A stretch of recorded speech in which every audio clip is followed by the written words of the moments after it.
Assalamualaikum warahmatullahi wabarakatuh. Alhamdulillahirobbilalamin. Wassalatu wassalamu ala asrofil anbiya'i wal mursalin wa ala alihi wa ashabihi ajmain.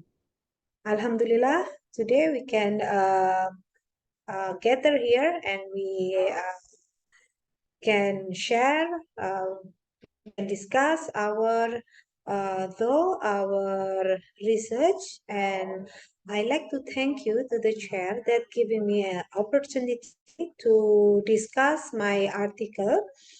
My article is about the regulatory sandbox. Yeah, regulatory sandbox. I make a comparison between Indonesian and Malaysia context.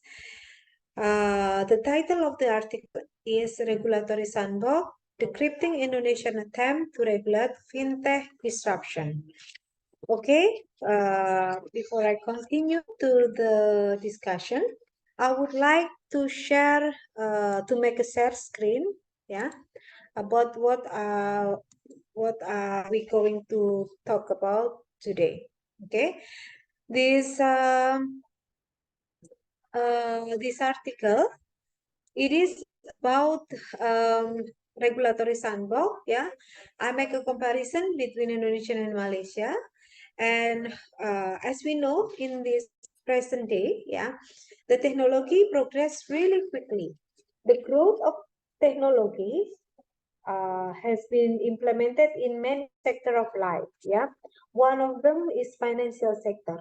In financial sector, yeah, technology has been used as adopted to make the financial sector become more practical and more efficient. The fintech business in Indonesia is growing very rapidly. The growth of the fintech itself, fintech is a financial technology, which is the adoption of the financial sector and the technology. The fintech itself is a financial industry innovation that can cut costs, improve financial service, and create more stable and diverse finance. And fintechs refer to using cutting-edge internet communication and computing software technology in the financial sector. So we can conclude that fintech, it is very useful for the boost for the growth of the financial sector. There is to regulate fintech, because we are adopting a civil system. We have one of the terminology that said that any law supposed to be in a written law. The written law itself is very difficult to adopt in the fintech industry, because to make written law, it takes a very it takes time. Yeah.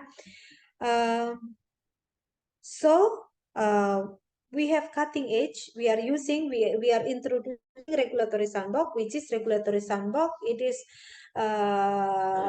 some regulation that has been adopted in many of the common law system. So we usually in a civil law, we didn't adopt the regulatory sandbox, but then because of this the growth of the fintech, we adopt the the regulatory sandbox. Okay. In this article, I'm trying to do the comparison between Indonesian sandbox, Indonesia regulatory sandbox, and also Malaysia regulatory sandbox. Yeah. And the method that I'm using here, I'm adopting the qualitative research method.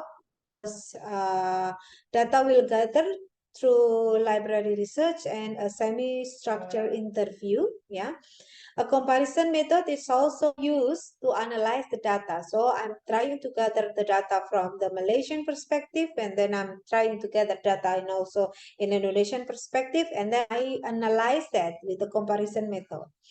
A lack of study also compares the Indonesian version of the regulatory sandbox to the Malaysian version. However, implementing the regulatory sandbox in fintech and Syariah fintech Indonesia is need to be improved. Okay. As a result of the study that I've been adopting, there is a differences between Indonesian and Malaysian version of regulatory sandbox. Yeah. In the Malaysian version, yeah, the application of the regulatory sandbox itself, it needs a bank's approval to participate and also must adhere to the following principle. The first one is truly innovative product, service, and also solution with clear potential. So the second one is improving the efficiency and effectiveness of the financial institutions' risk management. The third one is bridging gaps or opening up new opportunities for financing or investment in economy. The fourth is having a realistic business plan to deploy product services or solution commercially.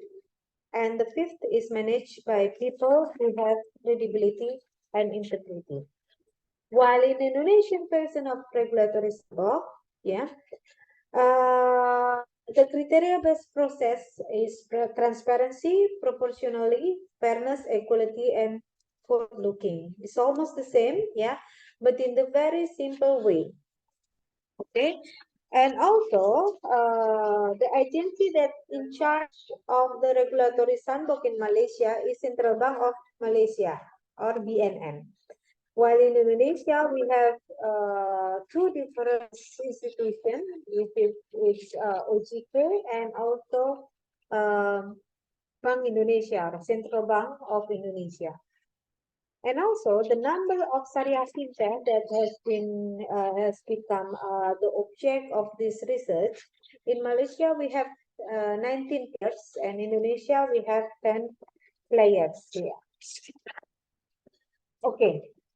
The result of this study, yeah, the finding of this study show that Malaysian version of the regulatory sandbox is more accessible to assess than the Indonesian version because the assessment is agreed upon by both parties. So both parties must adhere into one principle, and they have to be agreed upon what have been managed in the regulatory sandbox.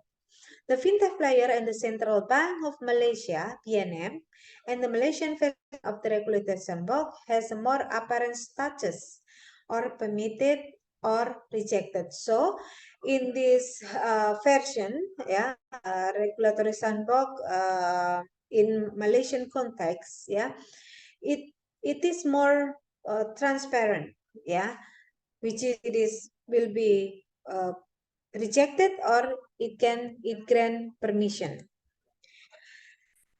The Malaysian Central Bank offers the regulatory sandbox making the process faster, more effective, and more efficient. Yeah, this has been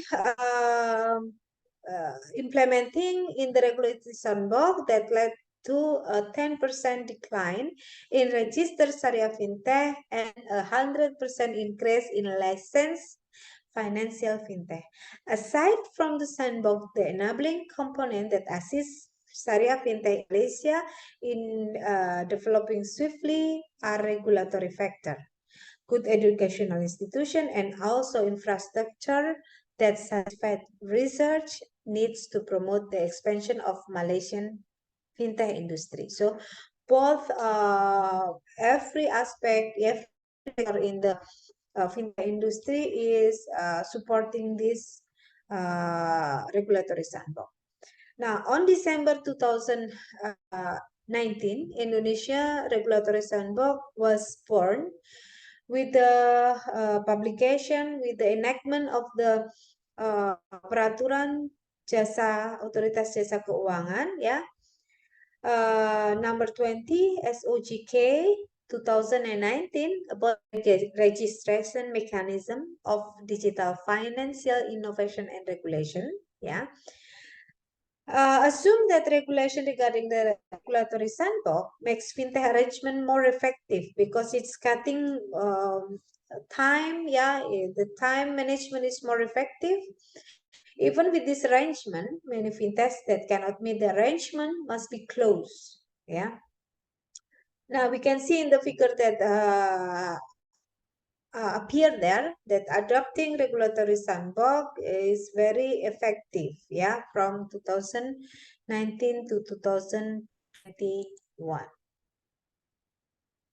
Due to the licensing complexity, yeah, because there is a certain step in adhering the regulatory sandbox in Indonesia, particularly the regulatory sandbox, it will likely extend the licensing process for Sharia fintech business in Indonesia.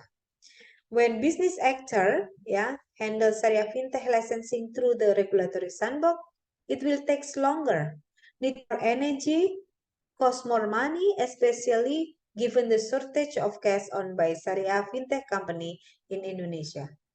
However, it's not always negative side. We also have a positive impact, yeah, because the public gain more trust in Sharia fintech, which has passed the OJK or Bank Indonesia regulatory sandbox. Yeah, it has been proven or trusted that every institution that granted the permission, yeah, they have acknowledgement its legitimacy, so that people are not worried about illegal fintech. Yeah, more specifically, illegal Sharia fintech. Educational institution and infrastructure are capable of producing excellent Sharia human resource. So it is also, posting the progress of the Sharia fintech. For the conclusion, yeah, the Malaysian version of regulatory sandbox is more concise, more effective to assess than Indonesian version, because both parties supposed to be agreed upon the assessment. So both parties are coming, they are sit together, and they have to be agree in every step of the assessment.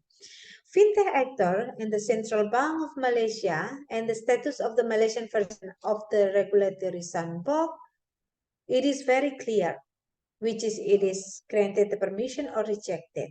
Yeah. A trial duration is more than 12 months is rarely found in Malaysian version of the regulatory sandbox. Yeah. The BNM as the only institution in charge of the Malaysian version of regulatory sandbox, which allow it is run to procedure more quickly and effective, more efficient. Yeah. So we can say that in the term of the regulatory sandbox in Malaysia, we can say that it is more effective compared with Indonesian version. That it is has a very long, more expensive, yeah, process compared with Malaysian version. Okay, thank you very much for listening. Yeah, and I hope that this presentation, this discussion can increase our awareness about the growth of fintech in Indonesia. So the fintech in Indonesia, yeah, Syariah fintech especially, is not only bring a negative side, it also have a positive side that can impact it to many society in Indonesia, because fintech is one of the solution for the people that they cannot have access to the banking funding. Okay, that's all for me. Yeah, hope that we can continue our discussion in question and answer session. Thank you very much. Billahi taufiq walhidayah. Assalamualaikum warahmatullahi wabarakatuh.